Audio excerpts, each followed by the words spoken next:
নির্বাচন এবং সংস্কার দুটোই আমাদের জন্য জরুরি।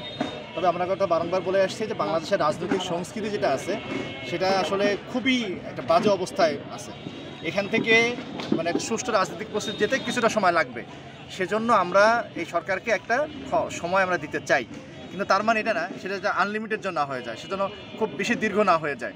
কারণ কি দেখেন যে সংস্কার যেটা হবে সেটা কিন্তু রাজনৈতিক দলগুলোকে নিয়ে করতে হবে এবং মানুষকে নিয়ে করতে হবে। কিন্তু এই সরকারে যারা আছেন তাদের শিক্ষাগত যোগ্যতা দক্ষতা এটা অসাধারণ, কিন্তু সত্য হলো তারা কিন্তু ওই অর্থে মানুষের সাথে কানেক্টেড না।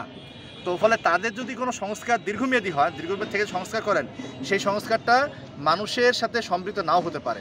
সেজন্য আমরা বলি যে রাজনৈতিক দলগুলোকে সম্পৃক্ত করে সংস্কারের কাঠামোটা তৈরি করে একটা নির্বাচন দিয়ে দেওয়া, যাতে করে সেই নির্বাচনে জিতে আসা দলটা, মানুষ সমর্থন নিয়ে থাকা দলটা সংস্কারটাকে স্থায়ী করতে পারে। এটা আমাদের বলা। আমার দল তাদেরকে সমর্থন করে আসছে, আমরা বলি যে ভালো। তবে এটা আসলে কৌশলগত, এখান থেকে বলা যায় না, সরকার যারা তারা আসলে ভালো বুঝবেন। তবে আমাদের এখান থেকে যেটা মনে হয় যে আরেকটু দ্রুত পদক্ষেপ ভালো হতো।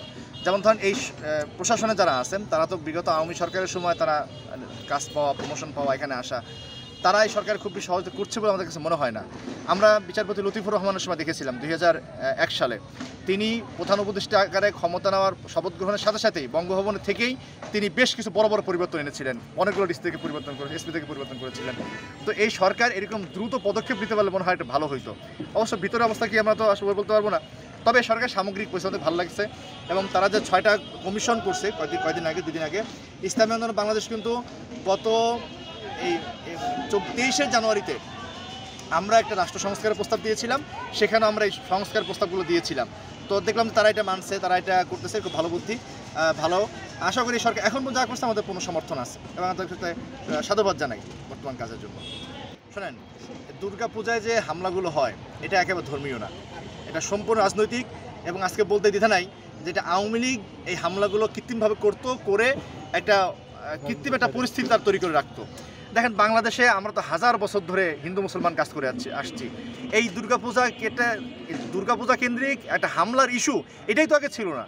দুর্গাপূজা নতুন করে হয় না, বাংলাদেশ মুসলমান তো নতুন করে না, এটা আওয়ামী লীগ করছিল।